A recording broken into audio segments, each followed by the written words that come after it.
9, அந்த 5:9 சொல்லுது, ஆராய முடியாத பெரிய காரியத்தை, எண்ண முடியாத அதிசயத்தை அவர் செய்வார்.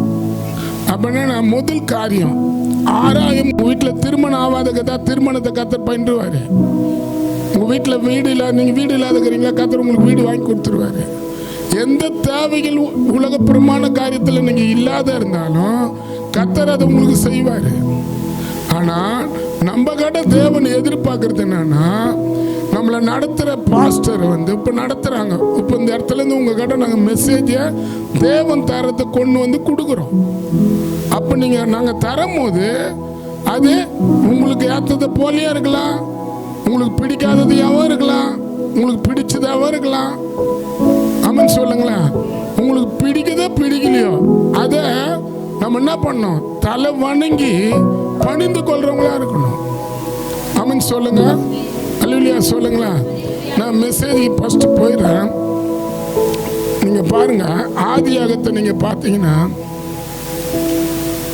அந்த சோத்திரம் ஆதியாகம் 21 அதிகாரத்தில், ஆதியாகம் 21 அந்த அதிகாரத்தில் 22 நான் வாசிக்கிறேன்.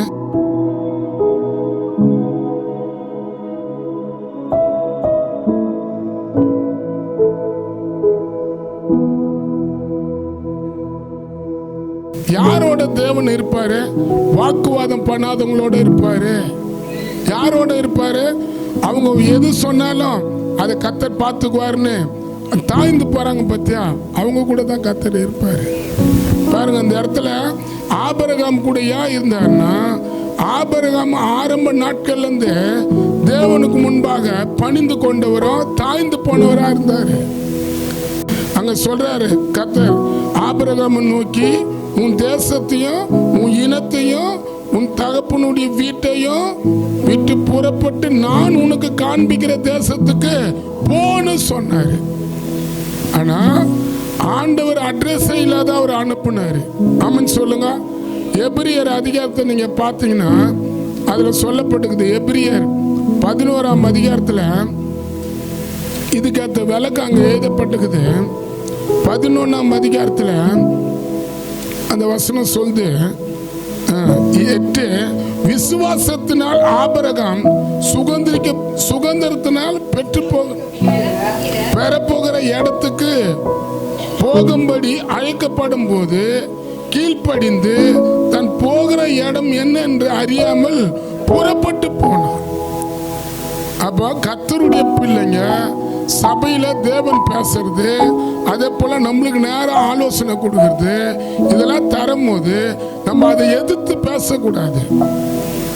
ஆமென் சொல்லுங்க. அல்லேலூயா சொல்லுங்களா. எதிர்த்து பேசக்கூடாது, கேள்வி கேட்கக்கூடாது. ஆமென் ஆமென் சொல்லுங்களா. இப்போ நம்ம அதை பார்க்கிறோம். அந்த இடத்துல புறப்பட்டு போன்றாரு. ஆனா அது கீழே சொல்றாரு, உன்னை நான் உன் பேரை உன்னை நான் பெரிய ஜாதியாக்குவேன், உன்னை ஆசீர்வதிப்பேன், உன் பேரை பெருமைப்படுத்துவேன், நீ ஆசீர்வாதமா இருப்பேன்றாரு. ஆமென் சொல்லுங்க. அப்படியே ஆபிரகாம் தேவன் சொன்ன போலயே அவர் வீட்டை விட்டு போயிடுறாரு. ஆமென். இப்போ இந்த இடத்துல நம்ம பார்க்கிறோம், ஆபிரகாம் செய்த எல்லா காரியத்திலையும் தேவன் கூட இருந்தாரா? ஏன் இருந்தாரு? எந்த காரியத்திலையும் அவரு எதிர்த்து பேசவே இல்லை, எதிர் சொல்லவே இல்லை. இன்னைக்கு பாருங்க, யாருன்னா எதுனா கேட்டா அவங்க பேசுற பாஸ்ட் கொஞ்சம் பேசுனா அவங்க பேசுறது நிறைய இருக்கும். ஆமென் ஆமென் சொல்லுங்களா. ஆனா அது தேவனுக்கு அறவறுப்பாகுது. உனக்கு பெரிய காரியத்தை கத்த செய்யணுமா? ஆமென் சொல்லுங்களா. அல்லேலூயா சொல்லுங்களா. சபை கீழ் படியணும். ஒரு ஜவனா அந்த ஜவத்தை நம்ம மதிக்க கத்துக்கணும். அதுக்கு நம்ம என்ன பண்ணக்கூடாது, அதுக்கேற்ற விளக்கங்களை சொல்லி நம்ம ஒதுங்கி போயிடக்கூடாது. இன்னைக்கு நிறைய பேர் என்ன பண்ணுவாங்க, இங்க வந்தோடனே எங்க ஆண்டவர் சொன்னாரு ஒதுங்குறாங்கன்றாரு. நீ இப்போ ஒதுங்கலாம், பெரிய அழிவு வரும்போது உன்னை அவரு ஒதுக்கிடுவாரு. நீ இப்ப தெரியாது உனக்கு. நீ இப்ப நினைக்கலாம், நான் ஜெபம் பண்ணாக்குது என்ன கூப்பிட்டு நான் ஜெபம் பண்ண மட்டும்னா கத்த செய்ய தருவாரா, செய்ய போறாரா? எதுவும் இல்லைன்னு. ஒரு சபை ஆராதனை நடத்துகிற சபை ஒரு உண்மையா இந்த வாரத்துக்கு தேவையானது நிறைய ஜெபம். ஆமென் சொல்லுங்க, அல்லேலூயா சொல்லுங்களேன். இன்னைக்கு இல்லை ஆளு, ஜெபிக்கிறதுக்கு ஆள் இல்லை, போங்க, அது தவறு. இங்க பாருங்க, ஆபிரகாம் சொன்னோன்னே போறாரு. போனோடனே பாருங்க, ஆதியாகம் 22 எழுதப்பட்டிருக்குது. அது நம்மளுக்கு தெரியும். அவங்க பையனை ஆபிரகாம கேட்கிறாரு, உன் பையனை எனக்கு பலியா கொடுன்னு. பேசவே இல்லை, எதுவும் பேசவே இல்லை. நான் தரேன்னு ஒப்பு கொடுத்துட்டாரு. ஆமென் சொல்லுங்க. அந்த இடத்துல இருந்து வீட்டுல இருந்து வெளியே வாண்டாரு, அப்படியே போறாரு. இந்த இடத்துல உன் பையனை எனக்கு பலியா தான்றாரு, அப்படியே ஒப்பு கொடுக்குறாரு. ஆதியாகம் 13ஆம் அதிகாரத்துல பார்த்தா ஆபிரகாம் நடத்தின ஆளே ஆபிரகாமுக்கு விரோதமா எழும்புறான். ஆபிரகாமுக்கு ஆடு மாடு பெருகி போச்சு, சொத்து நிறையும், அந்த இடமும் கொள்ளாத அளவுக்கு அவ்வளவு ஆடு மாடுகள் ஆசீர்வாதம் ஆபிரகாமுக்கும் லோத்துக்கும் வந்துச்சு. இப்ப ஆபிரகாம் கூட்டத்தாரும் லோத்து கூட்டத்தாரையும் வாக்குவாதம் பண்றாங்க, 2 பேரும் ஒருத்தருக்கு ஒருத்தர். அல்லேலூயா. அங்க ஆபிரகாம் லோத்து கிட்ட பேசுறாரு, பிரதர் நம்ம 2 பேரும் சகோதரன் தானே? ஆமென் சொல்லுங்க. நீ ஏன் சகோதரன், நானும் சகோதரன், நம்ம ஒருத்தருக்கு ஒருத்தரையா வாக்குவாதம் போறாம ஏட்டிக்கு போட்டி எதுக்கு? விட்டுருங்க. நீங்க வண்ணாரப்பட்டி போனா நான் சிந்தார்பட்டிக்கா போறேன். நீங்க எலிபன் கேட்டுக்கா போனா நான் பொருசோகமா போறேன். நீங்க ஐநாவரம் போனா நானு மவுண்ட் ரோடுக்கா போறேன். ஆபிரகாம் தான் லோத்து நடத்தி வந்ததுனால ஆசீர்வாதத்தை பெற்றாரு லோத்து. இப்ப லோத்து என்ன பண்றாரு? ஆபிரகாமுக்கு விரோதமாகவே ஏட்டிக்கு போட்டியா பண்றாரு. இன்னைக்கு பாருங்க, நிறைய ஏட்டிக்கு போட்டி சபையில இருக்குது, போராம நிறைய இருக்குது, எரிச்சல் இருக்குது. ஒருத்தர் பண்ணா இன்னொருத்தர் அதை பண்ணணும், ஒருத்தர் செய்தா இன்னொருத்தர் செய்யணும். ஆமென் ஆமென் சொல்லுங்களேன். ஆனா ஆபிரகாம் அந்த இடத்துல தன்னை தாய்த்தனான். நம்மளுக்கு கூட கர்த்தர் அந்த கிருபை தரணும். ஆபிரகாம பெரிய ஜாதியாக்குந்து அவன் பேரை பெருமைப்படுத்துந்து அவர் ஆசீர்வதித்தது, ஆசீர்வதிக்கப்பட்டவங்களா மற்றவங்களுக்கு காட்டப்பட்டது காரணம் தன்னை எப்போதும் தாய்த்தர ஒரு மனுஷன் அவர் காணப்பட்டார். கர்த்தர் நம்மளுக்கு அந்த கிருபை தரணும். ஆமென் சொல்லுங்க. நல்லா ஆமென் சொல்ல மாட்டோமா? இந்த செய்தி சில பேருக்கு ஒர்க் அவுட் ஆகாது. அல்லேலூயா. ஆமென் சொல்லுங்களா. நீங்க உங்களுக்கு ஒர்க் அவுட் ஆகுதா ஆகலையா? கர்த்தர் என்கிட்ட சொல்ல சொன்னார், நான் சொல்லிட்டேன். அப்போ ஆதியாகத்துல 24ஆம் அதிகாரத்தில் நீங்க பாத்தீங்கன்னா அங்க எழுதப்பட்டிருக்குது 24:1, ஆபிரகாம் வயது சென்று முதிய வயதவனானா கர்த்தர் ஆபிரகாம சகல காரியத்துல ஆசீர்வதித்தாருன்னு எழுதப்பட்டிருக்குது. ஏன் ஆசீர்வதித்தாரு? அவன் நடத்துற ஆபிரகாம் எல்லாத்துக்கும் கீழ்ப்படிஞ்சு தன்னை என்ன பண்ணா? தாய்த்தனா. தேவனுக்கு எதிர்ப்பா பேசவே இல்லை. ஆமென் சொல்லுங்க. இப்போ யோபு நம்ம பார்க்கிறோம். யோபு 2ஆம் அதிகாரத்துல 10ஆம் வசனத்துல இருக்குது. யோபு 1ஆம் அதிகாரம் 2ஆம் அதிகாரத்தை நீங்க பார்த்தீங்கன்னா பிசாசியே தேவனோட பேசி யோபு குடும்பத்தையே கவுக்க பார்க்கறான். பிள்ளைங்களை சாவடிச்சுட்டான், நிலம் வீடு வச்சிருந்த தோட்டம் கீட்டம் எல்லாத்தையும் எரிச்சிட்டான், பிள்ளைங்களை சாவடிச்சுட்டான். அல்லேலூயா. இப்போ யோபு மனைவி தான் அந்த இடத்துல இருக்கிறாங்க. இப்போ அந்த இடத்துல எழுதப்பட்டுக்குது, யோபு மனைவி பிடிச்சிட்டான். யோபு மனைவி என்ன பண்ணிட்டான்? நிரப்பிட்டான் புல்லா. அந்த இடத்துல சொல்லப்பட்டுக்குது, யோபு மனைவி சொல்றாங்க, நீ உன் தேவனை தூசிச்சுட்டு உன் ஜீவனை விடு, ஏன் உன் உத்தமத்துல இன்னும் உறுதியா இருக்கிறான்னு. ஆமென் சொல்லுங்க.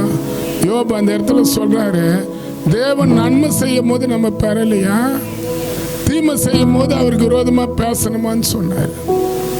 அதே போல யோபு 1ஆம் அதிகாரத்துல கீழ் வசனம் சொல்லுது, அந்த இடத்துல பிசாசியே இப்ப நல்லா தெரிஞ்சுங்க, நம்மளுக்கு சில போராட்டங்களை சாத்தானே தருவான். அல்லேலூயா. ஆமென் சொல்லுங்களேன். அந்த இடத்துல எழுதப்படுது, அந்த யோபு 1ஆம் அதிகாரத்துல ஃபர்ஸ்ட் பசங்க மேல கையை வைக்கிறான், நிலத்து மேல கையை வைக்கிறான், ஆடு மேல கையை வைக்கிறான். அதில் நான் பார்த்தேன், ஒருத்தனை மட்டும் அந்த பசங்களோட ஒரு வேலைக்காரங்கிறனா அவனை மட்டும் தப்பு பண்ணியிருப்பான், மீதி பேர்லாம் இறந்துட்டு இருப்பாங்க. அந்த நிலத்துல ஒருத்தர் லீடராக இருந்திருப்பான். அந்த வயல்வெளிக்கெல்லாம் ஒரே ஒருத்தன், மற்றவங்களாம் வந்து வயல் வேலை செய்திருப்பாங்க. அந்த ஒருத்தனை மட்டும் தப்பு பண்ணியிருப்பான். அல்லேலூயா சொல்லுங்க. பாருங்க, ஒருத்தன் வந்து சொல்றான், இது மாதிரி உன் ஆடு மாடெல்லாம் எரிஞ்சு போச்சு மேலேருந்து வந்து நெருப்பு. இன்னொருத்தன் சொல்றான், உங்க வீட்டில் உங்க சிஸ்டர் வீட்டில் குடும்பமா பிள்ளைங்க வந்து இருக்கும் போது மேல் வீடு அப்படியே விழுந்து பிள்ளைங்களாம் இறந்து போயிட்டாங்க. அங்க ஒருத்தன் அது யாரு? பிசாசினால அனுப்பப்பட்டவன். ஆனா அங்க கீழே சொல்றது, யோபு தன்னுடைய துணியெல்லாம் எடுத்து தன்னுடைய வேஸ்ட் எடுத்து தலையில கட்டின அமன் சொல்லுங்க. சொல்றாரு, நிறுவனியா என் தாயின் வயிற்றுல வந்த நிறுவனியா என் தாய். இப்போ இங்கிருந்து திரும்ப கத்தர் கொடுத்தாரு, கத்தர் எடுத்தாரு. ஆமா, இந்த நிலம் யாரு கொடுத்தது? இந்த வீடு யாரு கொடுத்தது? இந்த கைது ஆடு ஒட்டகம் இதெல்லாம் யார் தந்தது? கத்தர் தந்தாரு. அமன் சொல்லுங்க. அங்க பிசாசு வேக்க போயிட்டான். இன்னைக்கு நிறைய ஜனங்க பாரு, இவங்க பிரச்சனையே தான் இங்க வரும். அமன் சொல்லுங்க. அப்ப அங்க பாருங்க, ஆபிரகாம் கீழ்ப்படிஞ்சதுனால தன்னை தாழ்த்தி அவருக்கு வந்து ஆண்டவர் எது பேசினாலும் அதுக்கு பதில் சொல்லு பேசவே இல்லை. அவரு லோத்து பேசினாரு, ஆபிரகாம் பேசல. அமன் சொல்லுங்க. அல்லேலூயா சொல்லுங்களா. லோத்து கடவுள் சொல்ற, நம்ம 2 பேரும் சகோதரர் இல்லையா சொல்லி ஆபிரகாமே பேசி லோத்து விட்டு வெளியே வந்துடுறாரு. ஆமென் சொல்லுங்களா. இப்ப ஆதியாக 22ஆம் அதிகாரத்துல பார்த்தா அந்த இடத்துல அவருக்கு ஒரு வேலைக்காரர் இருக்கிறாரு. ஆமென் அல்லேலூயா சொல்லுங்களா. அவர் பேரு எலியாசரு. இப்ப ஆபிரகாம் சொல்றாரு, என்னுடைய மகனுக்கு போயிட்டு நான் சொல்ற பகுதியில ஒரு நல்ல பொண்ணை பார்த்து எங்க சொந்தத்திலேயே பார்த்துட்டு வான்றாரு. அட்ரஸ் தரல. எப்படி தேவன் ஆபிரகாமுக்கு அட்ரஸ் தெரியாத அவர் வீட்டை விட்டு வெளியே அனுப்பினாரோ, இந்த இடத்துலயும் ஆபிரகாம் அவங்களுடைய குடும்பத்தை பத்தி அட்ரஸ் தரல போன்றாரு. அமன் சொல்லுங்க. அல்லேலூயா சொல்லுங்களா. அங்க போகும்போது என்ன சொல்லி அனுப்புறாரு? 24:7 என்னை என் தகப்பனுடைய வீட்டுக்கும் என் இனத்தார் இருக்கிற தேசத்திலிருந்தும் அழைத்து வந்தவரும் உன் சந்ததி இந்த தேசத்துக்கு தருவன் என்று எனக்கு சொல்லி ஆணையிட்டவருமாகிய வானத்துக்கு தேவனாகிய கர்த்தர், நீ அங்க இருந்து என் குமாரனுக்கு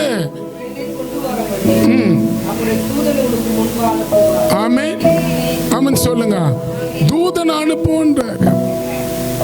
இப்ப தூதனே போனாரு. ஆனா கீழே சொல்லப்பட்டுக்குது 8, பெண்ணு உன் பின்ன வர மனதில்லாத இருந்து ஆகிலும் நீங்களா இருப்பா. இப்ப போவாத. இப்ப பொண்ணு போய் இவர் பார்க்க அட்ரஸும் தரல, போட்டாவும் தரல. எப்படி இருந்திருக்கு எலியாசருக்கு? எப்படி இருப்ப? பெரிய ஜாதி எப்படி ஆகும்? வீட்டிலேயே இருந்து ஆயிடுமா? அமன் சொல்லுங்களா. இங்க பாக்குறோம். இப்போ எலியாசரு அந்த இடத்துல சொன்னோன்னு நீ போனோம், அந்த பொண்ணை பார்க்கணும். அந்த பொண்ணு வந்து உன் கூட வந்துச்சுன்னா பரவாயில்ல. ஆனா என் பையனை வந்து இட்டுன்னு போய் அந்த பொண்ணை பார்க்கணும்னு சொன்னா கேட்டா நீ அனுப்பக்கூடாதுன்றாரு. ஆதியாக 24:12 என் எஜமானாகிய ஆபிரகாம் தேவனாகிய கர்த்தாவே, இன்றைக்கு என் காரியத்தை சித்திக்க பண்ணும் என் எஜமானாகிய ஆபிரகாமுக்கு தயவு செய்யும். இப்ப அவர் வந்து பொண்ணு போட்டாவும் தரல, அவங்க குடும்பத்துக்குள்ள இருக்கிற அட்ரஸ் தரல. அப்படியே அனுப்புறாரு. வானத்துக்கு தேவனாகிய கர்த்தர் அங்க இருப்பாருன்றாரு. அதை நம்பி இவர் பாருங்க என்ன பண்றாரு. நீ அப்படி சொன்னல ஐயா, நான் சொல்றேன்னு இவர் சொல்ற, நான் ஒரு பொண்ணு எனக்கு எதிர வரும், ஒட்டகத்துக்கு எனக்கு தண்ணி கேட்பேன் கொடுக்கணும், ஒட்டகத்துக்கு நான் கேட்க மாட்டேன் அதுக்கும் தண்ணி கொடுக்கணும்னு இவர் ஜெபம் பண்றாரு இல்ல. அமன் சொல்லுங்க. ஆனா அந்த எலியாசர் சொன்ன ஜெபத்தை கர்த்தர் கேட்டாரு. ஏன் கேட்டாரு தெரியுமா? ஆபிரகாமுக்கு அவன் எதிர்த்து பேசவே இல்லை. கேட்டுப்போம். உங்களுக்கு பெரிய காரியத்தை கர்த்தர் செய்வாரு. எப்படி, யாருக்கு செய்வாரு? எது சொல்லி இருக்க கூடாது. கர்த்தருடைய காரியத்தை எது பேசினாலும் அது நம்மளுக்கு நன்மையா தான் இருக்குன்றத முதல்ல நம்ம முடிவு எடுக்கணும். ஆமென் சொல்லுங்க. இப்போ பாருங்க, இப்போ இவர் சொல்றாரு, என்ன சொல்றாரு? தண்ணீர், நம்ம ஒரு பெண்ணை எதிர்க்க வரோம், அது எனக்கு, நான் தண்ணி கேட்பேன், எனக்கு தரணும், கூட ஒட்டகத்துக்கு தரணும். அதே மாதிரி ஒட்டகத்துக்கு தண்ணி காட்டினாங்க அவங்க. எலியேசர் கூட வந்தவங்களுக்கு தண்ணி கொடுத்தாங்க. கை தட்டுங்களா, ஆமென் சொல்லுங்களா. காரணம், அவர் ஜெபம் கேட்கப்பட்டது. எலியேசருடைய ஜெபம் கேட்கப்பட்டது. காரணம் என்னன்னா, அவன் எதிர் சொல்லி எப்பவுமே பேசவே மாட்டான். ஆமென் சொல்லுங்க. இப்போ நீங்க உங்களுக்குள்ள கூட சில பேருக்குள்ள வாக்குவாதம் இருக்கலாம், ஒருத்தருக்கு ஒருத்தர் பிடிக்காதவங்களா இருக்கலாம், கோவப்படுறவங்களா இருக்கலாம், இல்ல சமாதானம் இல்லாத கூட இங்க உட்காரலான்னு வைங்களேன். ஒரு பாஸ்டர் சொல்ற, நீ அவங்களோட சமாதானமா இருந்தா நீ சமாதானமாயிடணும். ஆனா அதாக மாட்டாங்க. நான் சாவர வரைக்கும் பாஸ்டர் அவங்க மூஞ்ச கூட பார்க்க மாட்டேன். இது செத்த எங்க மூஞ்ச பார்க்க. ஆமென், ஆமென் சொல்லுங்களா. பாருங்க, அங்க என்ன நடக்குது பாருங்க. அந்த இடத்துல கர்த்தர் அவன் காரியத்தை வாய்க்க பண்றாரு. 24ஆம் அதிகாரத்துல வாசி.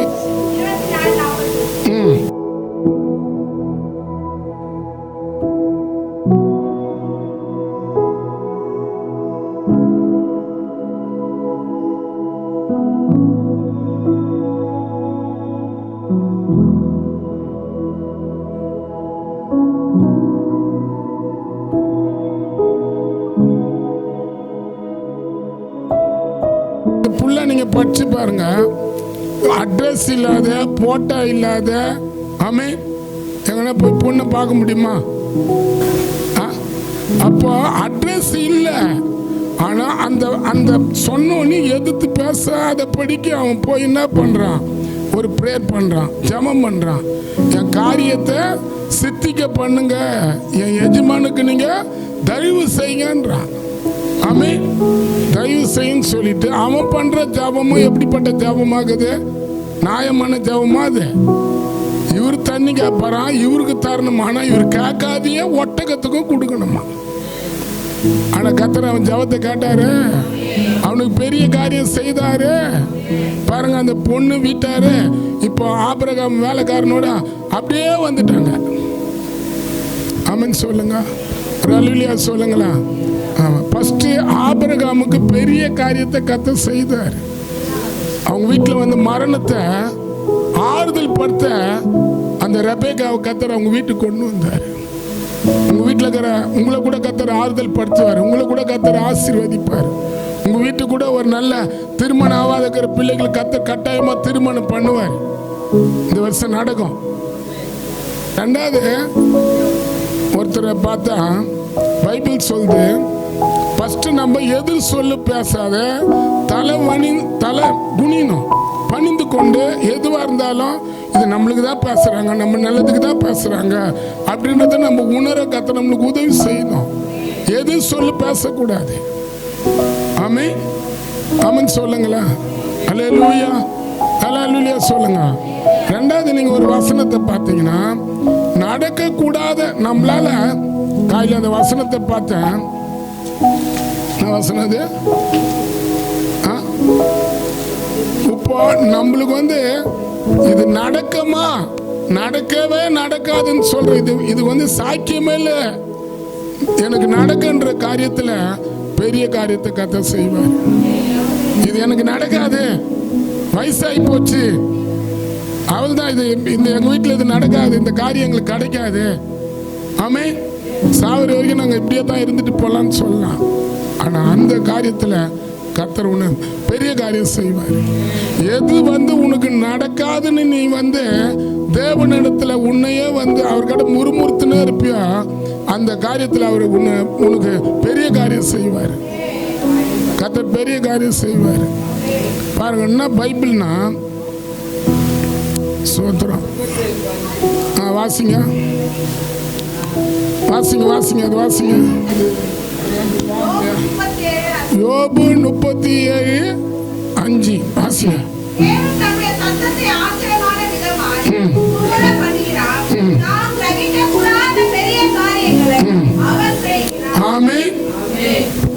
ஜீர்ணிக்க கூடாத காரியத்தை கர்த்தர் செய்வாரு. இது நடக்குமா இந்த பையனுக்கா, இந்த வீட்டுக்கா? ஆமென். அல்லேலூயா சொல்லுங்க. என்கிட்ட கர்த்தர் ஒண்ணு காட்டினாரு, நான் தீர்க்கதரிசனமா அதை பார்த்தேன். இப்போ சாலமன் இருந்தாரு. தாவீதுக்கு நிறைய மனைவி. ஆமென். அல்லேலூயா சொல்லுங்களா. தாவீதுக்கு மனைவி கணக்கே இல்லை, சாலமனுக்கு அதுக்கு மேல. அப்போ இந்த இடத்துல சொல்லப்பட்டுக்குது, இப்போ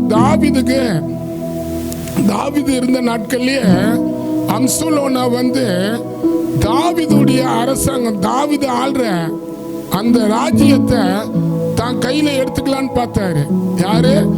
தாவீதுடைய மகன் அம்சலோனா. ஆமென் சொல்லுங்க.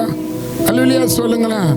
ஆனா நீங்க பாருங்க, 2 சாமுவேல் 15, 16, 17, 19 பார்த்தா அம்சலோனா பத்தி எழுதப்பட்டிருக்குது. ஆனா அந்த இடத்துல என்னன்னா, அம்சலோனாவை உண்மையாவே தேவன் தான் தாவீது அம்சலோனா கைக்கு தேவன் காப்பாத்தி அம்சலோனா இறந்து போயிறாரு. இப்போ தாவீது வயசாயிட்டாரு. அல்லேலூயா. நீங்க பாருங்க, 1 ராஜாக்கள்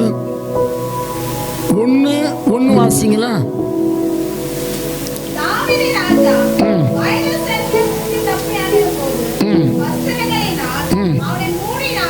ஆமென். வயதாய் போச்சு. அல்லேலூயா சொல்லுங்களா. இப்போ அம்சலோனாக்கு அடுத்தது ஒரு ராஜா அந்த இடத்துக்கு வரான். தாவீதுக்கு அடுத்தது ஒருத்தர் வரணும். ஆமென் சொல்லுங்களா. சாலமோனுக்கு அந்த ராஜாவா ஆகிறதுக்கு ஏத்த சப்போர்ட் இல்ல. சாலமோனுக்கு ராஜாவா ஆகிறதுக்கு ஏத்த மக்கள் இல்ல, அந்த அளவுக்கு மக்கள் செல்வாக்கு இல்ல. அல்லேலூயா. ஆமென் சொல்லுங்களா. இப்போ நம்ம நிறைய பேர் படிக்கிறோம், 4 டிகிரி வாங்கினா 5 டிகிரி வாங்கினோன்றோம். சில பேர் படிப்பில்லாதவங்களெல்லாம் பார்க்கும்போது கொஞ்சம் அற்பமா, கொஞ்சம் அப்படி இப்படி கொஞ்சம் ஈவா இருக்கிறவங்களை பார்க்கும்போது நம்ம பல பேர் என்ன பண்ணுவாங்கன்னா, மனசால இதெல்லாம் எங்க நல்லா இருக்க போகுது, படிப்பும் இல்லை, ஆமென், நல்ல ஒரு உணர்வு, நல்ல ஒரு பணமும் இல்லை, மக்களுடைய செல்வாக்கு, மக்கள் கிட்ட நல்ல பேரும் இல்லை அப்படின்னு சொல்லி சில பேரை அற்பமா எண்ணி தள்ளி விடுற ஜனங்க நிறைய பேர் இருக்கிறாங்க. இப்ப சாலமோனும் அப்படிதான் தள்ளப்பட்டாரு. ஆமென் சொல்லுங்க. அல்லேலூயா சொல்லுங்களா. இங்க பாருங்க, அந்த வசனம் சொல்லுது, அந்த 1 ராஜாக்கள் 1:5 வாசிங்க. அதோனியா என்பவன்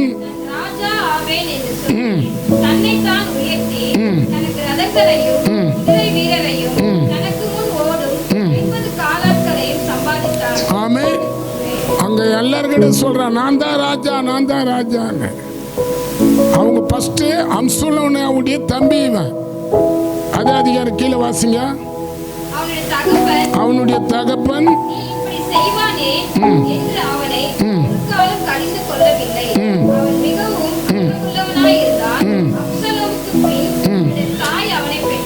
ஆமென். அவங்க அப்பா என்ன பண்ணல, அவனை கேட்க, தாவீது எதுவும் அவனை கேட்கல. ஆனா தேவனுடைய தீர்மானம், சாலமோன் தான் தாவீதுக்கு அடுத்தது வரணுன்றது ஒரு தீர்மானம் இருந்தது. ஆனா அந்த தீர்மானம் சாலமோனுடைய வாழ்க்கையில நடக்காதது போல இருந்தது. ஆமென் சொல்லுங்க. அல்லேலூயா சொல்லுங்களா. நம்ம யார் பார்வைக்கு அற்பமா எண்ணப்பட்டாலும், நான் சொல்றேன், படிப்பு அவசியம், ஆனா அதை பார்க்கல கர்த்தர் ரொம்ப அவசியம். சாலமோன் தேவனிடத்துல அன்பு வைத்தவரா இருந்தாரு. அம்சலோனா அந்த அளவுக்கு நான் பார்க்கல. அம்சலோனா தேவனோட இருந்தான்னு தெரியல, அதோனியா தேவனோட இருந்தான்னு தெரியல. ஆனா சாலமோனை போல தேவன் மேல அன்பு வைத்தவங்க இல்லை. ஆமென் சொல்லுங்க. 1 ராஜாக்கள் 3ஆம் அதிகாரத்தில் அவனை பத்தி சொல்லப்பட்டுக்குது. தேவனிடத்துல அன்பு கூர்ந்தான். அங்க 4 இல்ல 1 ராஜாக்கள் 3ஆம் அதிகாரம்.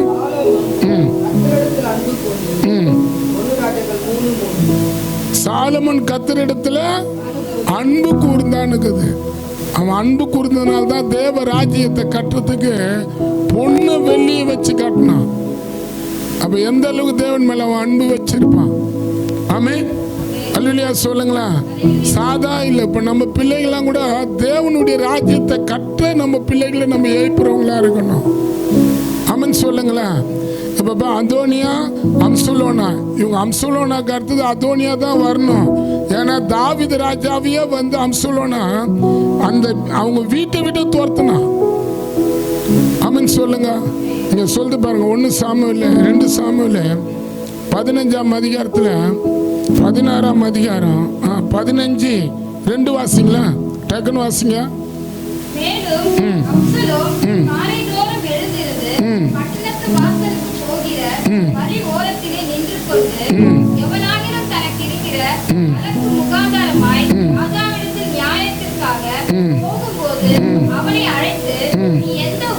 நீ எந்த ஊரான்?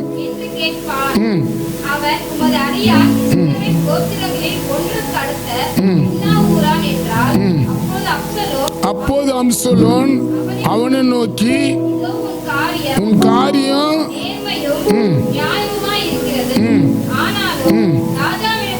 ராஜாவிடத்துல உன் காரியம் விசாரிக்கிறதுக்கு ஒருவரும் இல்லை. அப்படி அப்பாவுக்கு விரோதமா பேசி அந்த தாவீதுடைய ராஜாவுடைய அந்த அரசாங்கத்தையே வந்து கலைச்சவன். கலைச்சிட்டு இவன் ராஜாவானா அந்த இடத்துல. ஆமென் சொல்லுங்க. அதனால ஆண்டவர் அவனை விடலை. ஆமென் சொல்லுங்களேன். தாவீதுக்கு விரோதமா வந்த மகனை கர்த்தர் விடலை. ஆனா இப்போ அதே பதிவை தன்னுடைய தம்பி அதோனியா அதுல நிக்கிறான். இப்போ தாவீதுக்கு வயசாகி போச்சு. இப்போ வயசாகி சில பேர் பிபிலாம் வரேன் தெரியுமா? பேசினா எப்படி ஆவாங்க? சில பேர் பேசினா, என்னம்மா நல்லா இருக்கிறியா? ஃபர்ஸ்ட் வாட்டி நல்லா இருக்கிறேன்னு, அதுக்கப்புறம் எப்போ வந்தேன்னுவாங்க. ஃபர்ஸ்டே பார்த்துட்டு இருப்பாங்க. திருப்பி திருப்பி நம்மளை பார்க்காததுமே சில பேர் பேசுறது பார்த்துக்கிறீங்களா? என்னதானே தவறிச்சு, அல்லேலூயா, இந்த மாதிரி இல்லை இப்போ அந்த அம்மான்னுவாங்க. இப்போ தாவீது அப்படிப்பட்ட நிலைமையில தாங்கிறாரு. ஆனால் பாருங்க, அந்த இடத்துல நாத்தான்ற ஒரு ஊழியக்காரன் அந்த குடும்பத்தை கொண்டு போயிட்டு தாவீதுக்கு முன்பாக நிறுத்துறாரு. ஆமென் சொல்லுங்க. நம்ம சர்ச்சில் நடத்துகிற ஊழியக்காரங்களெல்லாம் நம்ம கனப்படுத்துகிறவங்கள காணப்படணும். ஃபஸ்ட்டு நடத்துகிறவங்களுக்கு எதிர் சொல்ல நம்ம பேசக்கூடாது. ரெண்டாவது, நம்ம நடத்துகிறவங்களை எந்த அளவுக்கு கனப்படுத்தி அவங்க மனதை நம்ம குளிர பண்ணுறோமோ அந்த அளவுக்கு நீ எது உனக்கு நடக்காதுன்னு சொல்லுவியோ அவங்க நிமித்தம் கத்துறத அந்த உனக்கு பெரிய காரியம் செய்வார். பாருங்க, இந்த இடத்துல இப்போ நாத்தான் அதை பார்க்குறாரு. நீங்கள் அதே அதிகாரத்தை பார்த்தீங்கன்னா 10 வாசிங்களா?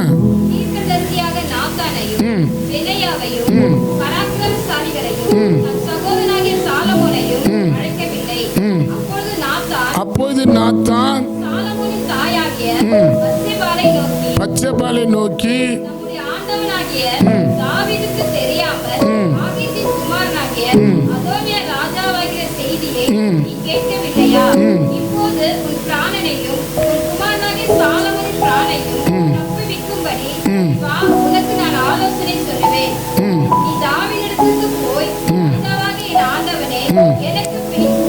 போதும் போதும் நீ புள்ள பார்த்துங்க. இதில் சொல்லப்பட்டுக்குது, நாத்தான் தான் வந்து பச்சைபாலையும் சாலமோனையும் கூட்டின்னு போறாரு. ஆனால் இவங்க 2 பேரையும் அந்த அதோனியா வந்து காலி பண்ற போல இருக்கிறான். ஏன்னா அந்த ஊர்ல இருக்கிற அத்தனை பேரும் அதோனியாவுக்கு தான் சப்போர்ட் பண்றாங்க. தாவீதுக்கு அடுத்தது ராஜாவன் நீங்க தான் வரணுன்றாங்க. ஆனா அந்த இடத்துல நாத்தான் அந்த பச்சைபாலையும் அந்த சாலமோனையும் தாவீதுக்கு முன்பாக நீ போ, நீ முன்ன போன பின்னால வந்து பேசுறேன்றாரு. ஆமென் சொல்லுங்க. அல்லேலூயா சொல்லுங்களா? நல்லா அல்லேலூயா சொல்லுங்க. ஊழியக்காரங்க தான் நம்மளுக்கு தெரியாத காரியத்தெல்லாம் கத்து தருவாங்க. நீங்க எவ்வளவுதான் நீங்க கடவுள் முன்னால போய் ஜெபம் பண்ணாலும் கொண்டாலும், இப்போ நீங்க உண்மையா சபையில ஊழியக்காரங்க கனப்படுத்துறவங்களா நம்ம இருக்கணும். கர்த்தரை கனப்படுத்துறவங்களா நம்ம இருக்கணும். இந்த இடத்துல தாவீது கனப்படுத்தினாரு. ஆமென். 1 சாமுவேல் 2 சாமுவேல் 7ஆம் அதிகாரத்தில் அந்த சாலமோன் வரப்போறதை பத்தி அங்க போட்டு இருக்குது. 1 நாளாகம் 17ஆம் அதிகாரத்தில் அங்க போடப்பட்டிருக்குது. ஆமென் சொல்லுங்க. பாருங்க, நிறைய பிள்ளைகள் இருந்தாலும் அதுல ஒரு பிள்ளை சாலமோனும் இருந்தாரு. சாலமோனுக்கு அந்த உயர்வு கிடைக்கின்றதுக்கு ஒரு அத்தாரிட்டி அந்த இடத்துல இல்லை. அல்லேலூயா சொல்லுங்க. தாவீது வயசாயிட்டாரு, அந்த அவருடைய பதிவை அவங்க அண்ணன் எடுத்துக்கினாரு.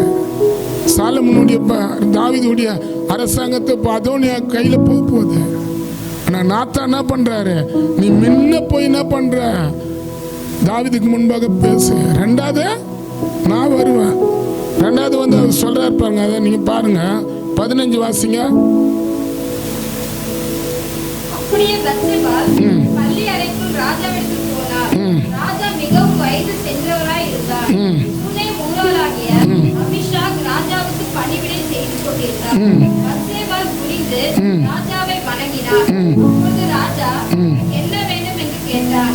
அதற்கு அவர், ஆண்டவனே, என் ஆண்டவனே, எனக்கு பின் குமாரனாகிய சாலமோன் ராஜாவாகி அவனே என் சிங்காசனத்தின் மேல் வீற்றிருப்பான் என்று நீர் உம்முடைய தேவனாகிய கர்த்தரை கொண்டு இருக்கவில்லை. ராஜாவாகிய என் ஆண்டவன். போதும் 22 படிங்க.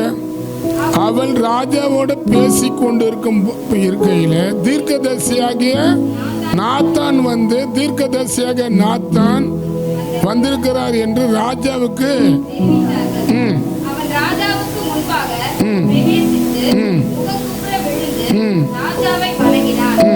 நாத்தான், ராஜாவாகிய என் ஆண்டவனே, அதோனியா எனக்கு பின் ராஜாவாகி அவனே என் சிங்காசனத்தின் மேல் வீற்றிருப்பான் என்று நீர் சொன்னதுண்டோ? அவன் இன்றைய தினம் போய் மாடுகளையும் கொழுத்த ஜந்துக்களையும் ஆடுகளையும் அடித்து ராஜாவின் 27 வாசிங்க. ராஜாவாகிய என் ஆண்டவனுக்கு பின் சிங்காசனத்தில் வீற்றிருப்பவன் இவன்தான் என்று நீர் உமது அடியேனுக்கு தெரிவிக்காதிருக்கையில் இந்த காரியம் ராஜாவாகிய என் ஆண்டவன் கட்டளையால் நடந்திருக்குமோ என்றான். ஆமென் ஆமென் சொல்லுங்களேன். இதை நீங்க புள்ள போய் படிச்சு பாருங்க. இதுல இருக்குது, நாத்தான் பேசுற பேச்சு கேட்டு தேவன் அந்த சிங்காசனத்துல தாவீதுக்கு அடுத்தது சாலமோனுக்கு அடுத்து நிறுத்துறாரு. ஆனா அது சாட்சியமே இல்லை, அது நடக்குமான்ற நிச்சயமே இல்லை. அந்த வசனம் ஃபர்ஸ்ட் என்ன பார்த்தோம், யோபுன்னா அதிகாரத்தை பார்த்தோம், 5:34 வாசிக்காத, கிரிக்க கூடாத. தம்முடைய சத்தத்தை ஆச்சரியமான விதமாய் உம்மதம் பண்ணுகிறார்.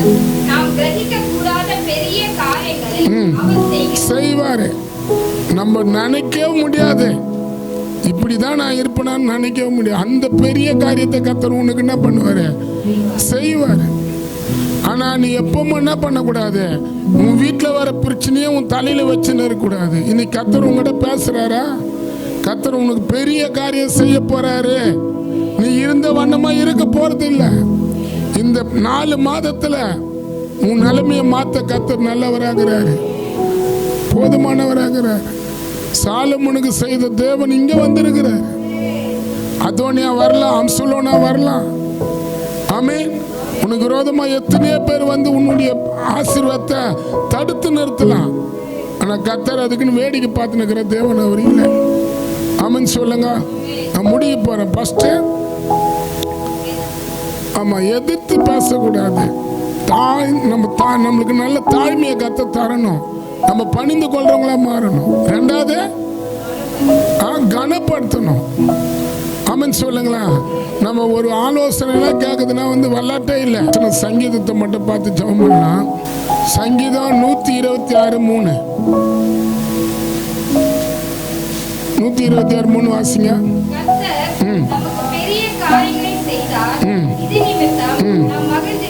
கர்த்தர் நமக்கு பெரிய காரியம் செய்தார். ஆமென் சொல்லுங்க. மேல வாசிங்க 2. நம்ம வாய் நகைப்பினால, நம்ம நாவு ஆனந்த சத்தத்தினால நிறைந்திருந்தது.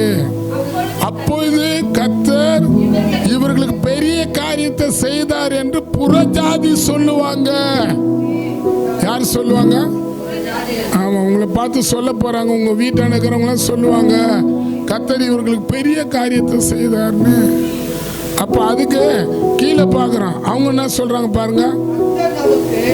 பெரிய காரியங்களை செய்தார், இது நிமித்தம் நாம் மகிழ்ந்திருக்கிறோம்.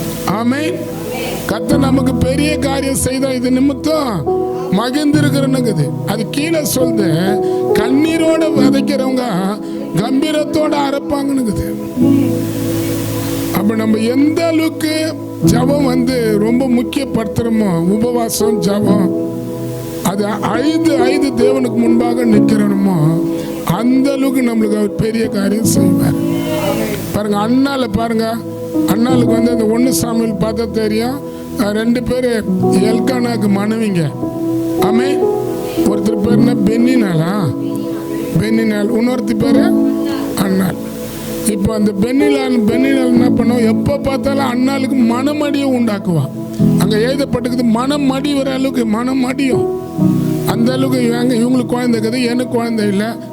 ஆமே, அல்லேலூயா சொல்லுங்களா. இப்போ எனக்கு 7 பசங்க, இவங்களுக்கு ஒரு பையன் கூட இல்லைன்னு சொல்லி கேலி பண்ணுவாங்க. அங்கே பைபிள் சொல்லுது, நீங்கள் அதை பாருங்க 1 சாமுவேல். ஆனாலும் அண்ணாள் மனம் கசந்து தேவனுக்கு முன்னால போய் ஆயுதானுக்குது.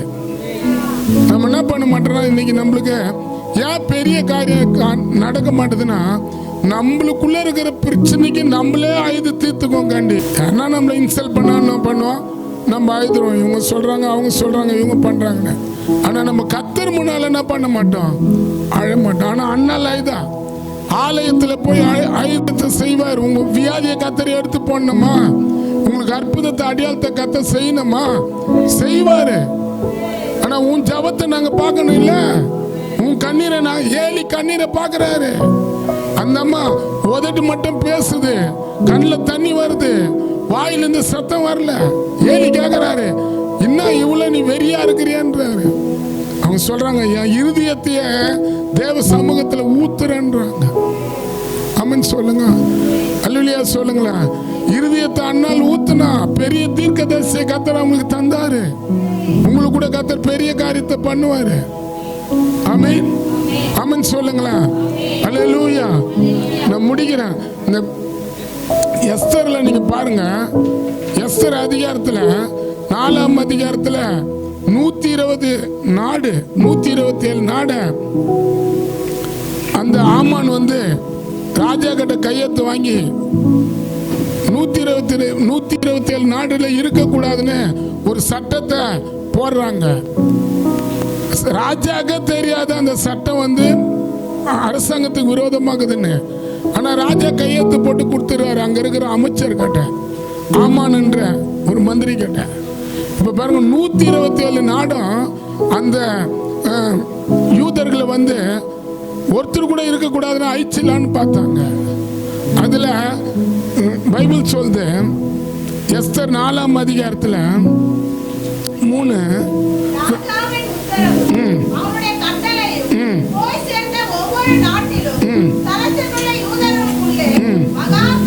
மகா துக்கமும் உபவாசமும் அழுகையும் புலம்பலும் உண்டா இருந்தது. அங்க சொல்லுது, என்ன போட்டு இருந்தாங்க, இரட்டைய சோத்திரம், அநேகர் இரட்டைய உடுத்திக்கின்னு சாம்பலில கடந்தாங்கன்னு. கோணிய துணியா கட்டின்னு சாம்பல்ல போய் உட்கார்ந்து உபவாசம் போட்டு அழுது புலம்புறாங்க. எதுக்கு? 127 நாடு இந்த ராஜா அழிச்சிரான்னு பாக்குறாரு, இதை மீட்டணும், இதை மாத்தினும் அப்படின்னு அழுகுறாங்க. அமன் சொல்லுங்க, ஒரு அல்லேலூயா சொல்லுங்களா. இப்ப பாருங்க, இப்போ நம்ம இந்த போன அமாவாசை அன்னைக்கு போன 23ஆம் தேதி சுனாமியை கர்த்தர் என்கிட்ட காட்டினாரு. இது மாதிரி சுனாமியை காட்டுறாரு, கடலை காட்டுறாரு, கடல்ல இருந்து பெரிய அலையை காட்டுறாரு. பாருங்க, இந்த வாரத்தில் போன புதன்கிழமை சுனாமி ரஷ்யாவில் வந்துக்குது. ரஷ்யாவில் சுனாமி அந்த ரஷ்யாவில் இருக்கிற மக்கள்லாம் அந்த பகுதியிலேருந்து வெளியே அனுப்பிச்சுக்கிறாங்க. எத்தனையோ லட்சம் ஜனங்கள் ரஷ்யா விட்டு வெளியே போய்க்கிறாங்க. ரஷ்யாவில் வந்துக்குது, ஜப்பானில் வந்துக்குது, பல 13 நாட்டுக்கு சுனாமியுடைய எச்சரிப்பு சத்தத்தை கொடுத்துருக்குறாங்க. ஆமென் சொல்லுங்க, அல்லேலூயா சொல்லுங்களேன். அப்போ இந்த இடத்துல பாருங்க, அந்த 127 நாடு அழிஞ்சிட அரசாங்கம் உத்தரவு கொடுத்துட்டாங்க. ஆனா அங்க இருக்கிற சில யூதர்கள் உபவாசத்தோட அழியோட புலம்பலோட தேவனுக்கு முன்பாக தெரியப்படுத்துறாங்க. ஆனா அங்க ராணி மட்டும் எஸ்தர் அரண்மனையில் இருக்குது. இப்ப எஸ்தர்ல நீங்க பாருங்க, எஸ்தர் 4:13 சொல்லுது, மந்தகா எஸ்தருக்கு திரும்பவும் சொல்ல சொன்னது, நீ நல்லா இருக்கிறதுனால மற்ற யூதர்கள் தப்பக்கூடாத, நீ இப்ப நல்லா இருக்கிற, எதுவும் எந்த குறையும் இல்லாத, நான் எனக்கு எல்லாம் வசதி வாய்ப்பா இருக்குது, நான் எதுக்கு தேவனை தேடணும், நான் எதுக்கு உபவாசம் போடணும், நான் ஏன் அழுவணும், நீ அப்படி நினைக்கிறியா? அமன் சொல்லுங்களா, நீ தப்பு நினைக்கிறியா? அங்க கீழே சொல்றாரு 14, இந்த காலத்துல மௌனமா இருந்தா யூதர்களுக்கு சகாயமா ரட்சிப்போம் வேற இடத்துல இருந்து எழும்போம், அப்போது நீயும் அழுவீங்க. அப்போ தேசம் அழிஞ்சு போவாத இருக்கணும்னா சபை உத்தரவாதம் எடுக்கணும், சபை மக்கள் உத்தரவாதம் எடுக்கணும். எங்கேயோ வெளிநாட்டுல நடக்குது, நம்மளுக்குன்னா நினைக்காத, இங்க வராது. ஆமன் சொல்லுங்க, ஒரு அல்லேலூயா சொல்லுங்களேன். நான் முடிக்க போறேன். பாருங்க, எஸ்தர் ராணி ஜபத்துக்கு வராத இருந்தாலும் மொந்தகா சொல்றது மூலியமா அவங்க கீழ்ப்படிஞ்சு வந்தாங்க. நீ மதிச்சாதான் உன் மேல இருக்கிற வியாதியை கர்த்தர் மாத்துவாரு, காரியம் மாறும். நீ எது உனக்கு வந்து பிடிக்குது அப்படிக்குதுன்னு சொல்றாங்களோ எல்லாத்தையும் மாத்தி போற தேவை நீங்க வந்திருக்கிறாரு. பாருங்க, அவங்க சொல்றாங்க, செத்தாலும் சாவுறேன், சட்டத்தை மீறி நான் போய் நிக்க, நான் உள்ள உபவாசம் போடுறேன், நீங்க வெளியே உபவாசம் போடுங்க அப்படின்னு சொல்லி உபவாசம் போட்டு அந்த 5, 6, 7 பாருங்க, ஆமானுடைய தந்திரத்தை எஸ்தர் ராஜாத்தை மொந்தகாவும் முறியடிக்கிறாங்க. அப்ப உங்களுக்கு விரோதமாகிற தீய சத்தியெல்லாம் கூட நீ முறியடிக்கணும். எப்படி முறியடிப்ப? உன் வீட்டுல எப்படி ரட்சிப்பாரு? உன் வீட்டுக்காரர் எப்படி ரட்சிக்கப்படுவாரு? நீ ஜவத்தை மதிச்சாதானே உன் வீட்டுல இருக்கிற ஜவத்தை மதிப்பாரு. உன் வீட்டுல குடிச்சுன்னுக்கிறாங்களே, குடிக்காரர்கள் இன்னைக்கு பெருகி இருக்கிறாங்களே, குடியிலேயே தூங்குறாங்க, குடியிலேயே ஏந்துக்கிறாங்க. திருப்பி காலையில குடி இருந்தா தான் ஃபர்ஸ்ட் சாப்பாடு உள்ள போகுது. ஏன் நீ கவலைப்பட மாட்டேற? ஏன் நீ ஜெபிக்க மாட்டேற? ஏன் கர்த்தரை தேடி வர மாட்டேற? அமன் சொல்லுங்க, அல்லேலூயா சொல்லுங்களேன். எஸ்தர் ராஜாத்துக்கு ஒரு மொந்தகா நின்னாரு. அவங்க என்ன சாக்கு போக்கு சொன்னாலும் நீ ஜபத்துக்கு வா, நீ தப்புவ, நாங்களாம் வந்து செத்துரும் நினைக்கிறியா? நடக்கவே நடக்காது. அமன் சொல்லுங்க. நான் முடிக்கிறேன். இங்க பாருங்க, எஸ்தர் அழுத அழ, எஸ்தர் 8ஆம் அதிகாரம் 3.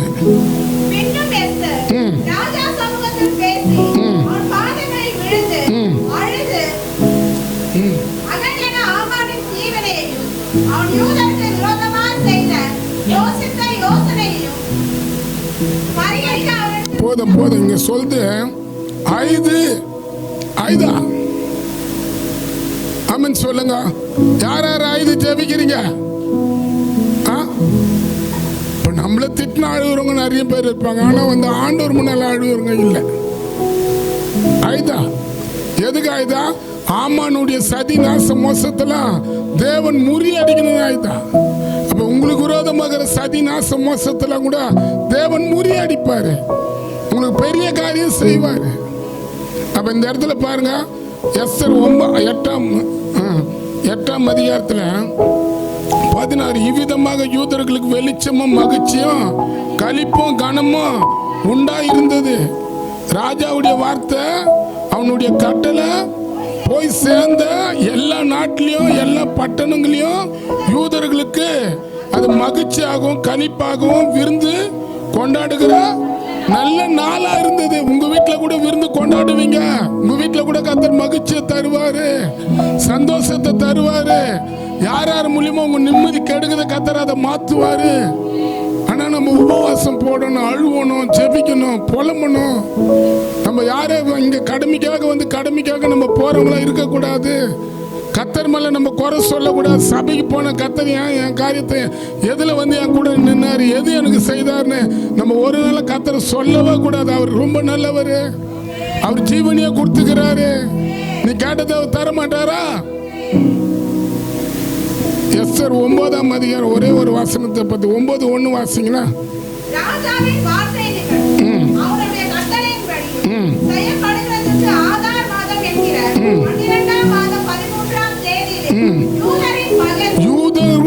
பகஞ்சர்கள் அவர்கள் மேற்கொள்ளலாம் என்று நம்பினார்களே, அந்த நாளில் தானே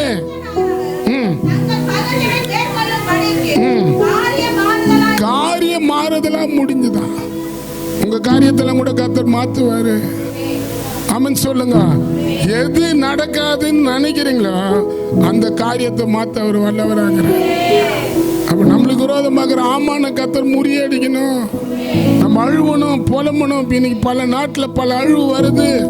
எங்கே நடக்குது, எனக்கு நடக்குதுன்னு சொல்லிட்டு நீ இருக்காத. அது நம்மளுக்கு பக்கத்தில் வரலாம். ஆமென் சொல்லுங்க. இப்ப நான் பார்த்தது ஒரு தீர்க்க தரிசனம். நான் உண்மையா சொல்றேன். நான் பார்த்தது அவருக்கு கொடுத்தாரு. ராஜா கையில, ஆமான் கையில இருந்த அதிகாரத்தை பிடுங்கி மொந்தகா கையில கொடுத்தாரு. ஆமான் வீட்டை எஸ்தர் ராஜாத்தி கொடுத்தாரு. உனக்கு அதுமே தரக்கூடாதா? உன்னை கர்த்தர் அப்படி ஆசீர்வதிக்க கூடாதா? கர்த்தர் செய்யலன்னு நம்ம யாரும் சொல்லக்கூடாது. கர்த்தர் ரொம்ப நல்லவர். நம்மளுக்கு பெரிய காரியம் செய்ய அவர் விரும்புறாரு. எது எது நடக்கலையோ, எது எது முடியலன்றமோ கர்த்தர், அது உனக்கு முன்னால முடியலையா, இது நடக்கல, இது நடக்கல, இது செய்யல கர்த்தர்னு சொல்றியா, இந்த மாசம் அதை செய்வாரு. காரியம் மாறுதலா முடிஞ்சது. பண்டிகை கொண்டாடினாங்க, விருந்து வச்சாங்க, மகிழ்ச்சியா அந்த இடம் துதிக்கப்பட்டது. கர்த்தர் உன்னை கூட அப்படி வைப்பாரு. ஜெபம் பண்ணலாமா? ஆமென்.